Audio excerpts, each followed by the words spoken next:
Okay, we're back, we're live, we're here with Jesse Souki on a given Tuesday, and we're going to talk about, lots of things, but including the Charter Commission. Welcome to the show, Jesse. Thank you for having me. Nice to see your smiling face. I hope I'm smiling by the end. Oh, no. We've been following Jesse through his adventures through government and now through the private sector.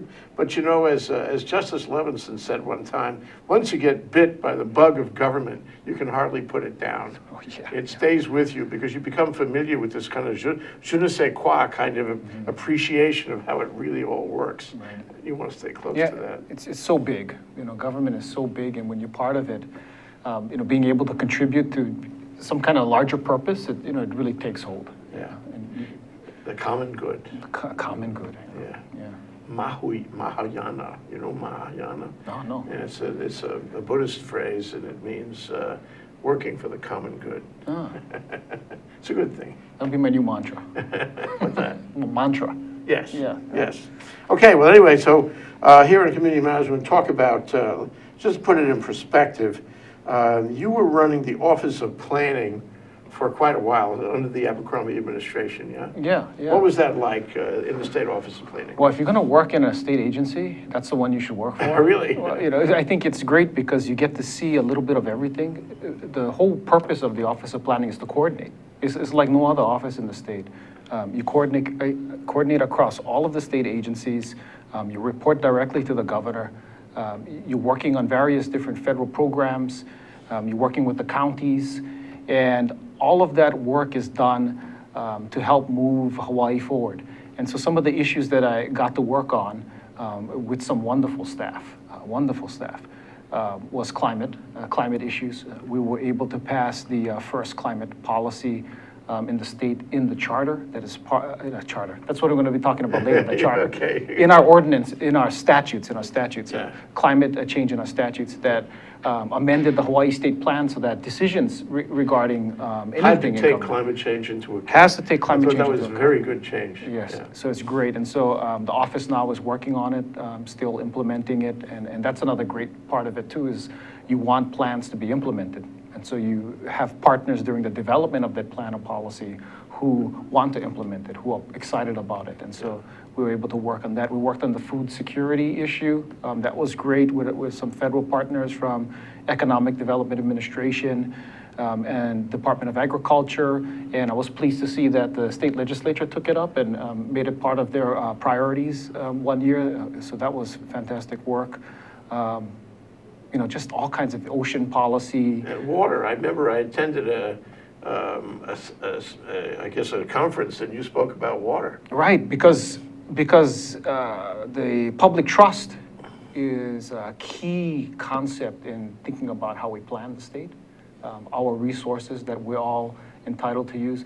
I went to the University of Seattle University in Washington State for law school. And one day my wife and I went out to the beach and we were walking along the shore. Something you do in Hawaii, walking along the shore. And some guy comes running out of his house. And I'm wondering, where's this guy running to? And he runs to us and he's yelling at us. And he's saying, hey, what are you doing on the beach? You don't belong on this beach. This is a private beach. And so I got into a conversation with him. I said, I'm from Hawaii. And in Hawaii, you can walk on any beach you want. And so, he calmed down a bit and we talked. And it was I guess Washington has some kind of program where private landowners can basically manage the resources in a beach area. And so they have some kind of privacy to it. And with all regard, that sucks. Yeah, it does suck, and it blew my mind. In Hawaii, you were so lucky without, bringing it back to the public trust resource. We're very, very lucky to have access to all of our beaches, whenever we want. Yeah, we take it for granted, though. Take it for This granted. story is very chilling. Yes, we don't want it ever to be like that. So it makes planning for the state both challenging and very rewarding. Yeah, but it strikes me that you can pick your priorities in that job, right? You can decide what you need to address, am I right? Well, not really, because you report to the governor, and you want to be sure that what you're working on is consistent with his priorities or her priorities. And you also want to be sure that there's energy and interest in the community for bringing that change about. So you don't want to work on something that's not going to get any traction. So, climate, food security, energy, ocean policy, coastal development. Those were all issues that I would people- pick all of those, yeah. And so those were basically our priorities, and that was what Yeah. we worked on. Yeah, that's Yeah. great. And you can reach out to other agencies, coordinate them, talk to them, make sure that they're taking it into account in Right. some way. You want partners, yeah. And then as the, what do you call it, the State Office of Director of the State Office of Planning, do you get to write a plan? We have different plans. Part of what the office does is different strategic plans and also overseeing the statewide planning program. So some of the plans we did, I mentioned, we did the Ocean Resources Management Plan, which is a statewide plan that helps implement the Coastal Zone Management Plan as well. And working on how we manage our coastal and ocean resources. That we worked with federal agencies, we worked with the different counties, we worked with not-for-profits, private sector, to come up with a plan, and we got promises out of all the agencies at the time that these were things that they could actually implement. So after the plan was completed, they could go out and implement some of this stuff, and we tried to line it up with funding and resources to get it done. So that was one of the bigger plans we did. Yeah, great staff at CZM who helped bring that about. Do the plans have force of law? If you're talking about the state plan, well, here's another interesting thing. I had a elected official, I won't mention names, once ask me, well, where's the plan, Jesse? Why haven't you done the plan? Where's the state plan? The whole plan. And I'm like, Chapter 226, Hawaii Revised Statutes, is the state plan. It's in there. That's it. When you read it from the beginning, it says this chapter is considered the state plan. I think that one of the maybe problems and also a positive thing about it is that these are very broad policies. We like a clean environment. Okay.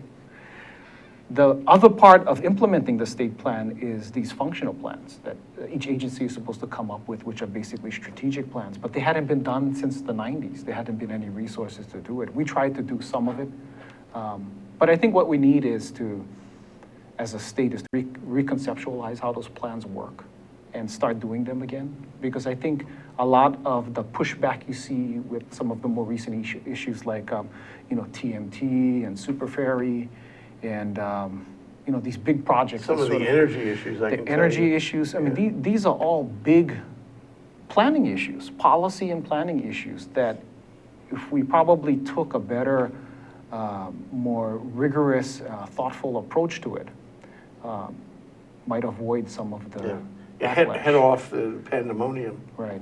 Yeah. Gee, that's a really good point. So it's not, okay, so if you have a change in direction, then you go back to that chapter in the HRS and change that, or do you do a change in the strategic plans that you mentioned?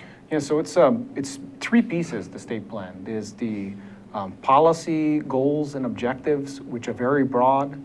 There's an implementing section in the chapter, which are the functional plans, the county community plans, the county general plans. And then there's a priorities section of the charter that says that out of all these high up goals and objectives, these are some priorities. So I think what we need to do is revisit some of our broad policies because, for example, I don't think maintaining a pineapple industry is still an important thing. But it's in the statute. It's in the statute, so maybe we want to take that out. It didn't address climate until we got around to doing it, now it does.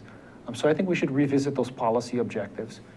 And then going to the last part of it with the priorities, some of that needs to be revisited. The ag priority is a little bit outdated. We added the climate and sustainability priorities, but there's still some older priorities. And then that middle part, that implementation part, because that's where the statute's structured, that middle part, implementation, I think we probably need to do a better job at that at the state level, because the counties are doing it through their general and community plans. Yeah. And those need to be consistent with the broad objectives.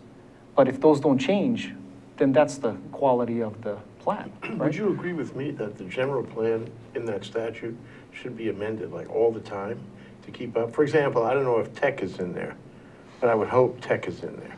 I would hope open ocean aquaculture is in there. I mean, all these, as you say, priorities to go forward.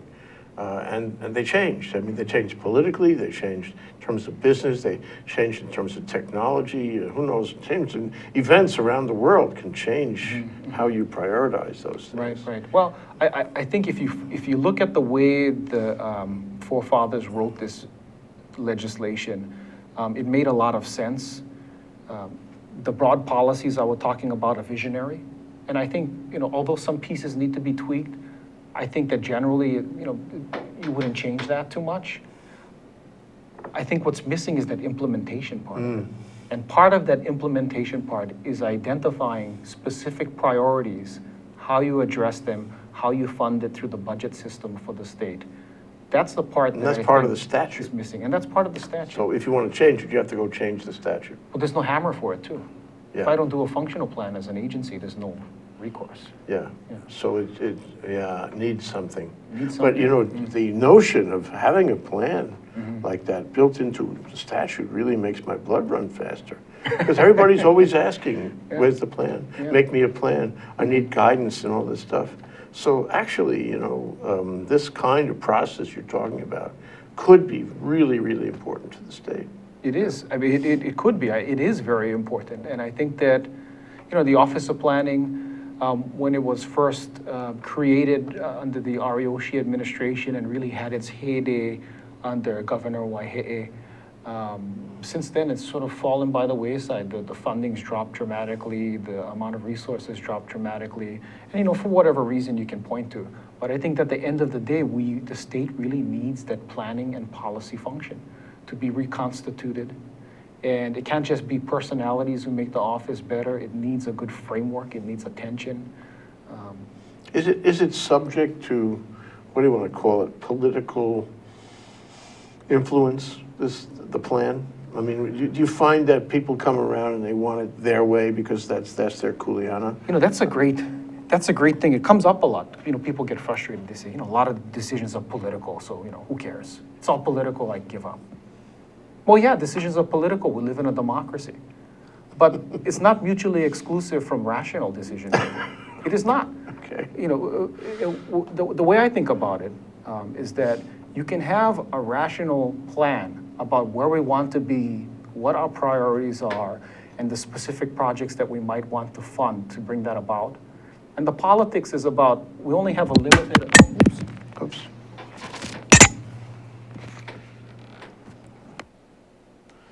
It's the microphone's way of telling you it really likes what you're saying. The politics, is how we figure out to spend a limited amount of money and a limited amount of resources. So if you base that political decision-making on a rational foundation, the outcomes are better, as opposed to just going in there. That's so true. We got to take a break, but I just want to tell you a story about Ross Perot. Ross Perot had a lot of money, and he ran for president. That's nice. It sounds like Donald Trump, doesn't it? Maybe it's the same story. Anyway, I talked to my brother, who is a pretty strong Democrat and a lawyer, and he teaches in Yale. And I said to him, Ross Perot, he'd be a great president because he's not beholden to anyone. And my brother said, that's the problem. That's right. You've got to have politics. It's the way the system works. Right. That's Jesse Souki. We're talking today about, many things, but we're going to get to the question of the Charter Commission after this break. This is Community Matters. And let's see, what did I call this? Watch out, the Charter is coming. It's coming. It's coming. We'll be right back. Aloha, my name is Jim Sean, and I'm host of a show called Education Movers, Shakers, and Reformers. Each week, live streaming at noon on ThinkTech Hawaii, we interview people who have special insights into education, from early education through K-12, all the way through higher education and beyond. Both public and private are areas we're interested in. We dig deeper. We try to find out what it's really like to be involved in making change, advocating for it, how you reform, what people's philosophies are in reforming it. As I said, we're live streaming every Wednesday at noon on ThinkTech Hawaii, And later on, you can find these interviews on YouTube and on the Hawaii Educational Policy Center website. We hope you join us as many times as possible. Aloha. You will see. Okay, we're back. We're live with Jesse Souki. Let's see, let me get more of the bio out there. So he was the director of the Office of Planning of the state of Hawaii for several years. And then at the end of the Abercrombie administration, you went into private practice with Imanaka Asato. Yeah? Asato. What are you practicing in? I practice land use law and environmental law, trying to focus on transit-oriented development-related type projects because I think that the potential to have better communities walkable is a fascinating idea. But how does that work as a practice area? I mean, what kinds of people do you represent? What kinds of deals you're looking to make? It's like it's like any project except it's happening around rail stations. There's really no magic to it. It's like any development. Maybe it's more difficult you need to be more thoughtful about it because it's a mixed-use project. Where you have residential and commercial and other types of uses. Financing for that kind of project is not as straightforward as easy as a greenfield big project. Projects like we have out in Eva. That those are pretty much at an end. That's the last of it. Most of the projects that are going to happen in the future are going to be in urban areas. Yeah. And so, That's not a bad thing, actually. It's not a bad thing. One philosophy is if we get and I believe in this philosophy is if we bring people toward denser populations, but make the communities livable, a place where people want to be, we pull a lot of resources away from areas we want to preserve and protect and be able to enjoy. So. It strikes me. I mean, I was never convinced that rail was good for Hawaii, and I really didn't like what Mufi Hanneman did in jamming it down our throats. He really worked hard to do that. I think that's what cost him his popularity and the governorship when he last ran. Last 2 times he ran. Anyway, but rail is here, and it's got enough gravitas that it's going to happen. There was something I see just today. I mean, people question. It was a letter to the editor, I think. People question, whether our taxes will go up. Well, I'm here to tell you that your taxes will go up. If there's any issue about that, but here we have rail. It's right, working. good. And you can say there's bad things about it, and there are bad things about it, but one of the things, and I get this, actually from talking to you, one of the things is it makes us think about how we're going to shape our community. Funny thing is, all the service in Kaka'ako, that was generated by thinking about rail. And now we find we're going to have to think about the neighborhood. We're actually going to have to make a plan, even for the neighborhood. Right. Wow, there's something. And what you're doing, in the private practice about, what do you call it, development. What's the term again? Land use development. Land use development in the areas of the stations and the rail and all that.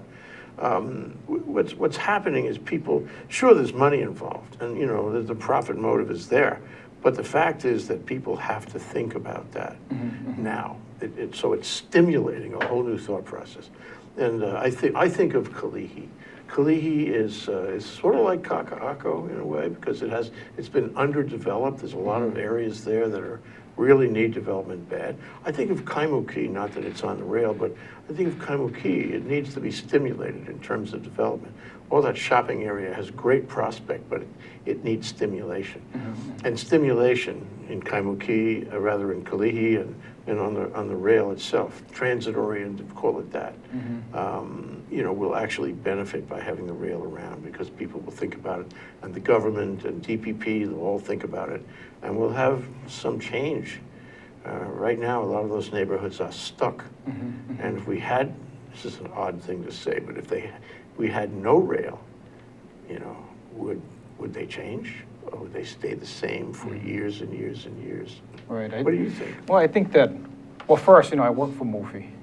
Sorry, Yeah, well, I had to tell you that anyway. well, I think you can't put it all on him. The rail project or a mass transit solution for the corridor was on the books, long before he was there. And, the history, it was tried and lost by one vote, and when we could have paid a fraction of what we're paying now. I remember. And I'll tell you, as a person who studies government and is very interested in how it works to provide community services, community benefits, I really cannot think of anything better to spend your tax money on than, I'm going to say it, early childhood education, because that ensures that our democracy is strong. Because all studies show that you get the best bang for the buck by starting as early as possible. Gives you a whole lifetime of service in return. And the second is public transportation. It has a social equalizing effect.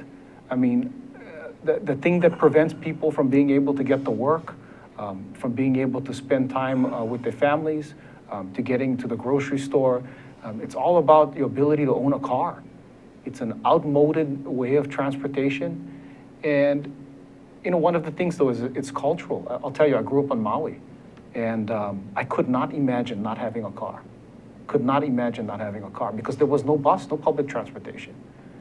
When I went to DC to work, I was thinking, hey, I need a car. Then I drove a friend's car once and never drove again. I lived in DC without a car, caught rail. It was fine. It was fine. It can work for us. People, think that, it's the end of Hawaii because we're going to have this big rail project. Well, it'll be Oahu with rail. It won't change. It'll change, but we'll still have a culture. Yeah. It'll be Hawaii with rail. And you can always complain, and you should watch very closely at how it's worked out. It's a lot of public funding, public effort, but I don't get it when people attack the concept of having a rail mass transit.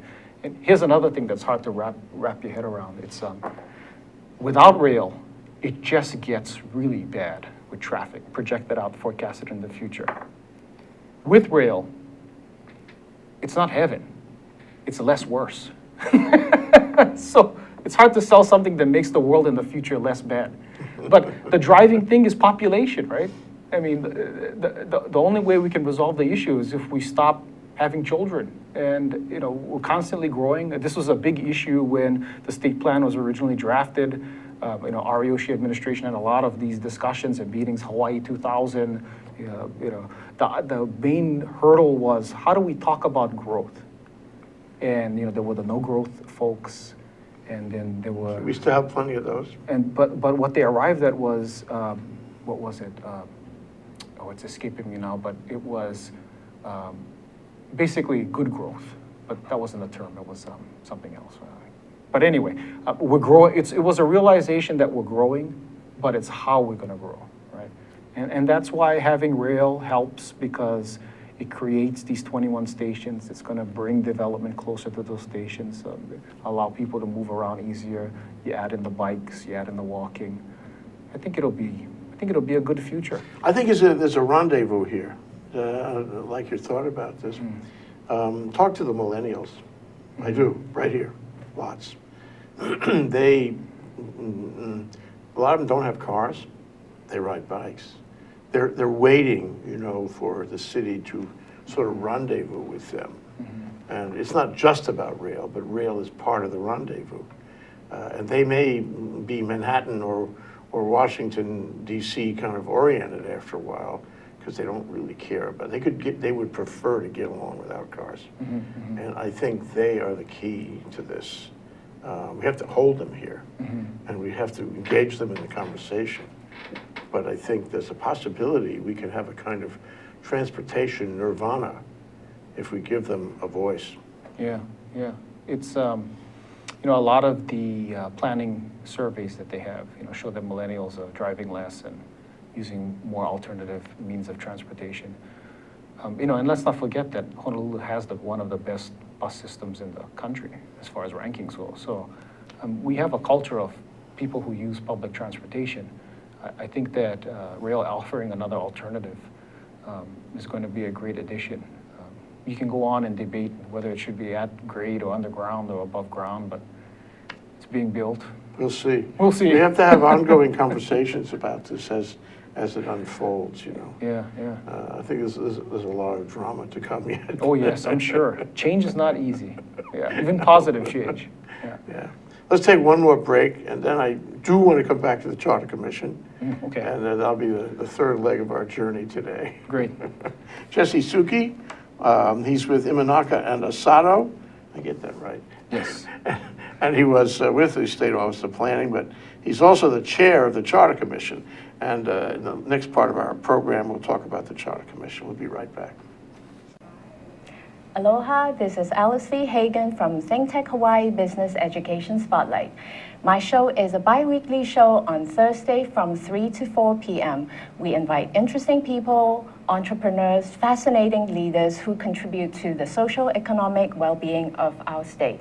Please tune in to my show, Business Education Spotlight, ThinkTech Hawaii, bi-weekly, Thursday, 3 to 4 p.m. Aloha. Hi, I'm your host on ThinkTech Asia, Bill Sharp. I look forward to you joining us each Monday between 4 and 5 o'clock when we film right here in our studio in downtown Honolulu.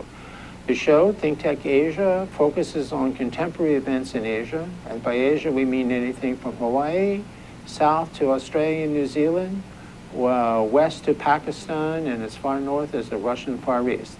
Clearly, this is one of the most economically dynamic centers of the world, and we bring you up to date on what's going on in a whole host of countries in this very vital region. We look forward to seeing you. Aloha. Yeah. Okay, we're back. We're live. We're here with Jesse Souki, and we're going to talk now about the Charter Commission. I must say I don't know too much about it. I remember the state Constitutional Convention, which is the theoretical thing only. It's supposed to meet it could meet every 10 years, but it doesn't. Ever since 1978, people have been afraid to go back to the table. They got it so perfect. Oh, I guess that must be what it is, Jesse. So what is the Charter Commission for the city? So the Charter Commission meets every 10 years. Under the charter, it's a mandatory review. And the Charter Commission is made up of 13 members. Half is appointed by council, half is appointed by mayor, and that 13th person is selected both by the mayor and council. So there's an attempt to get a balance. And what we're looking at, our mission under the charter, is to review the operation of government under the current charter and to make amendments as we see fit or necessary. And at the end of this whole process, the public gets to vote on it. It ends up on the ballot in 2016, along That's with very soon. along with your vote for president, right? Got to keep the priorities straight. priorities. Yeah, so we get a big constituency. The charter's more important, yeah. right. Yeah. So one key date I wanted the public to know about is that October 31st is the deadline for the public and agencies and whomever. You may, if you want, submit a proposal about amending the charter and how you think that amendment might help the government. The Charter Commission is already populated, right? Yes. If you wanted to be on it, too late for that. Right. But if you want to submit an idea, a proposal, you can do that by when? October 31st. That's coming soon. Yes, and also we have, we've been having meetings. Right now we're in an informational gathering phase because we want to wait till the 31st until we get the proposals. We've been talking about planning and what it means to the city. We've been talking about climate change. We had a great panel come in and talk about what that might look like in the charter. Interesting thing, there's a handful of municipalities and cities out there who have climate in their charter as an issue that needs to be addressed. You have some familiarity with exactly how to do that. Yeah, so hopefully we'll get it this time too. Perfect background for that. It's good stuff. Come to our meetings. You can keep up with our agendas at honoluluchartercommission.org. Okay, so Yeah. you see the agendas, the meetings. You can come to the meetings. Can I raise my hand at the meeting and say hi? It's a sunshine. Here's an interesting thing. We're a sunshine law board, right? And the intent of the sunshine law is to make meetings more public, more open. But it also has an effect of making it very challenging to just talk story about issues. Yeah, too bad. Yeah, so, but we do have a testimony part of it, right? And we are very relaxed, and we want to talk issues out. We're not in a rush. So long as we get home to see our family by 7, we're happy. Our When do you meetings, start the meetings? yeah, we usually go from 4 to 7. Oh, that's reasonable. Yeah, and so it's laid back now. I think maybe we'll be more formal when we start evaluating proposals, but there'll still be an opportunity for the public to come and share their thoughts, and we hope they do, because it helps us come up with a good proposal. Sure. Well, you Right, want to be not only, interactive, but you want to come up with the best that you can. Right. Make a real contribution here. This is a great opportunity, I think. Absolutely, yeah. So people put in their proposals by October 31st, and then it's all considered, all vetted. Right. Among the members of the Charter Right. There's a Commission. process we have. for doing it. And then you put them on the agenda, I guess, because it's Right. sunshine, you have to Right. go one after the other and talk Yeah, about yeah, them and yeah. decide what you're going to do.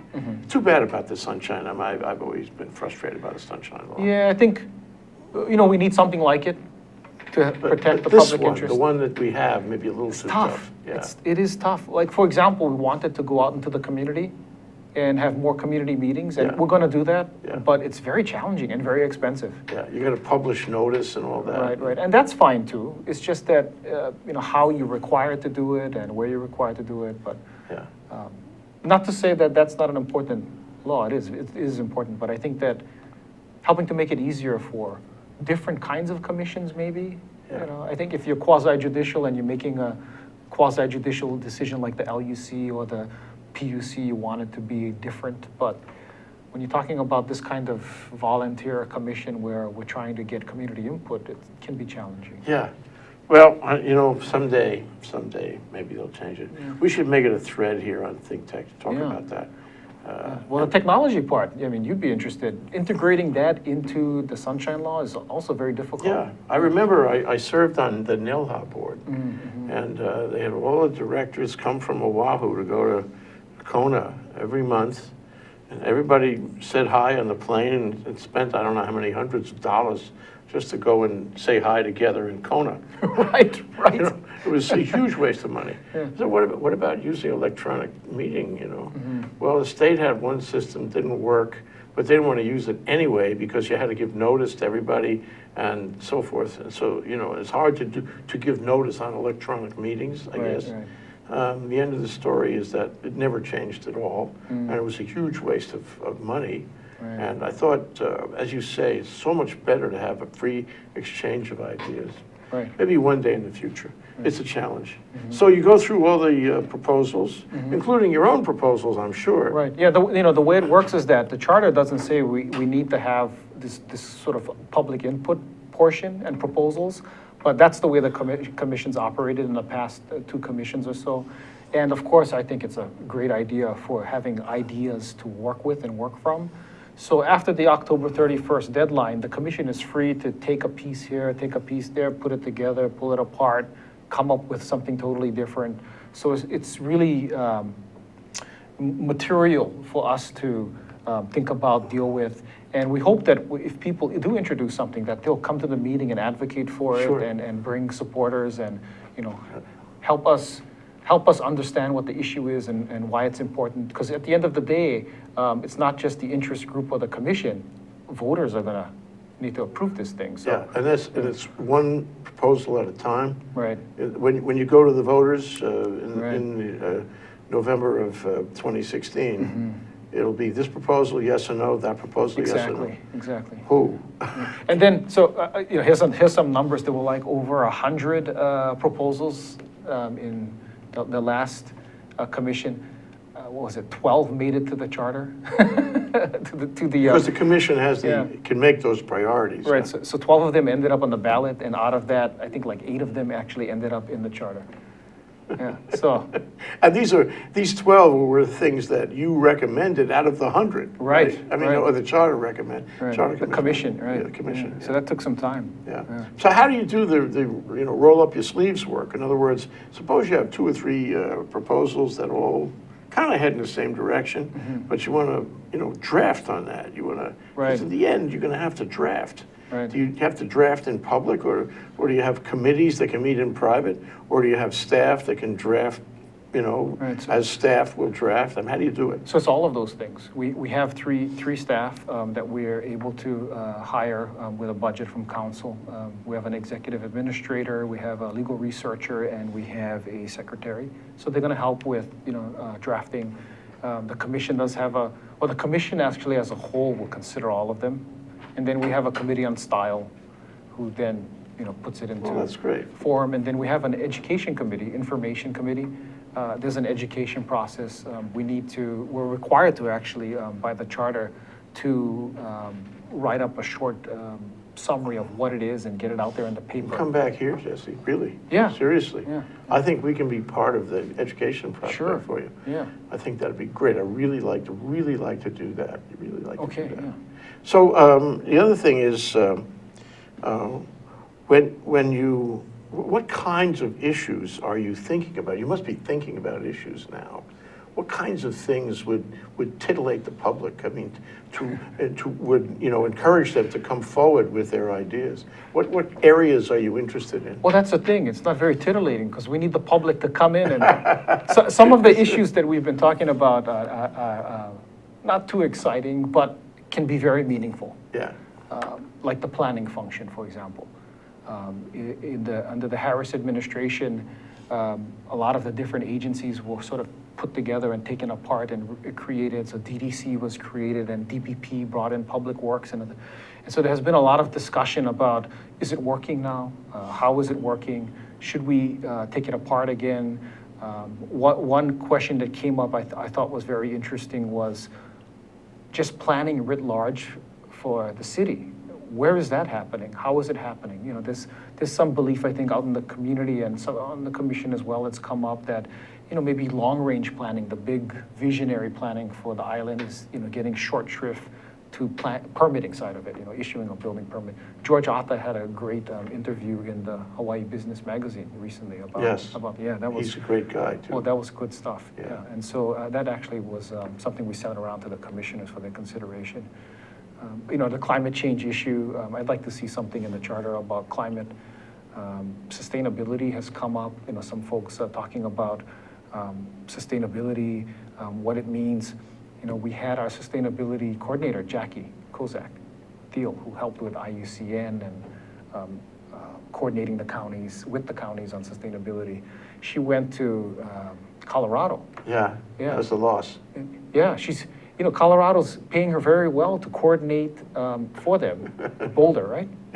To coordinate. And, but that just says that's what their priority is, right? They're willing to bring somebody in, pay them well, to coordinate on sustainability. Yeah. And sustainability sometimes, it gets lost on people. Well, what does that mean? Economics, culture, environment. That's what it is. Somebody who focuses across agencies on coordinating and being sure that we're looking at those Really issues important. as we make policy and we develop. Yeah. We don't have that person. Maybe we should. Yeah. Yeah. Yeah. Yeah. Sounds like you should. Yeah. Colorado knows something.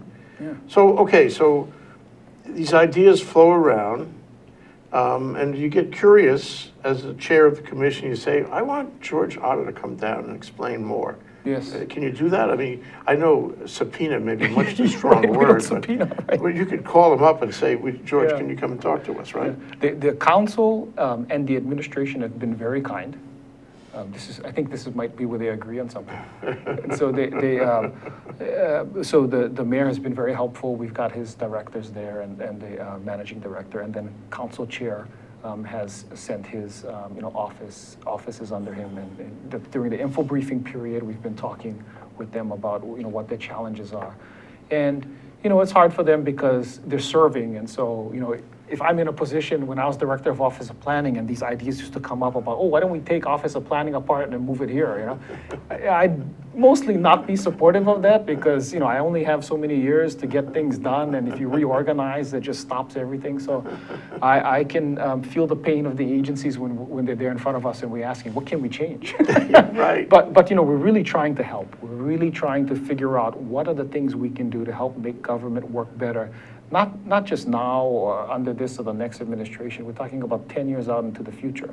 What can we do? And figuring that out is not an easy thing, but I think we're up to the challenge. This is really important. It's really exciting, you know, because everybody always asks, you know, where are we going? Where's the state headed? Where's the city headed? What can we expect, you know, for our kids, for ourselves? What are the planning points that we should make based on our expectations of where government will take us? Right. And in the 21st century, government is still really important, you know. Absolutely. It controls so many things. So what you have here, and I'm so glad you're in that job, what you have here is the possibility of really making a huge plan and giving us the confidence that we may have lost over the years, rebuilding the whole relationship. It's right there on your desk. Ooh. Jeez. No pressure. No pressure. It's a team effort. Yeah, okay. Take no responsibility. Yeah, and I really again hope that people come out and participate. If not submit, if they, you know, not everyone needs to submit a proposal, but just it's an opportunity to learn about how your city works, and it happens every 10 years, and voters are going to decide. It's not too often that voters get to decide what the charter is going to look like. Otherwise, these charter amendments happen through council and the mayor, and you don't get any say. You get to go testify, but that's it. You're actually going to be able to check the box on the ballot. Yeah, so you should know what it means. Right, and help form and shape Yeah. it. Yeah. Well, we should like to help you project the education of that. But I do have one more question before we break, and that is, you know, it's like the TOD thing. It's that this event, like rail makes you think about TOD, therefore makes you think about how neighborhoods are going to develop, how the city will develop. It raises issues in the minds of lots of people, and so you get a stimulating effect. And the same thing with the charter, because it offers it's a magnet for ideas, and it's a place where ideas can be discussed. And so it's a healthy thing. And it's a good thing that it happens every 10 years. And it's a good thing that, you know, the city leadership wants it to be that. My question is, wouldn't it be better at the state level if we had the Constitutional Convention every 10 years as a matter of law? You know who's on the Charter Commission? Governor Waihee. Yeah, He knows. He was involved in the last one. Yeah, I think it would be great to open up the Constitution to the next generation of thinkers who are going to have to live with the repercussions of what that Constitution is. So I think if you choose the right constituency to populate that, you know, what they come up with could be very uncomfortable, but what's needed. Change, sometimes uncomfortable. You know, you can't just stay in your point of comfort. You have to once in a while get out and think new thoughts. Yeah. Sometimes these really tough issues, if you can, you know, term from law, you know, is, settle expectations.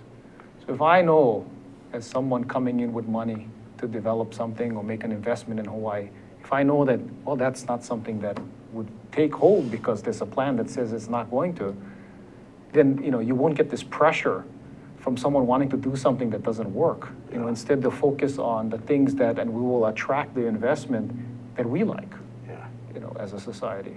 This is going to be great. I can hardly wait. You know, I mean, it has the prospect of changing things, of seeing into the real city and state, and it'll have an effect on the state. What happens in Oahu always has an effect on the state. We're huge. Yeah, yeah, right. We're the biggest, you know, we're the 800-pounder. Yeah. So all I can say is I'll be there and I'll follow what you're doing, and I think it's terrific, and it'll have a huge effect. And there's one thing I'd like you to cover, just me now. Maybe I should write it up. Yeah, you should. But it's you know, it's about bringing people together. It's about making sure that we do the right thing in planning. It's about gee, I forgot the rest of it. I'll catch you after, okay? And that's Jesse Souki. He's the chair of the Charter Commission here on Community Matters, because community does matter. And watch out, the commission's coming. Thank you, Jesse. Thank you. Aloha.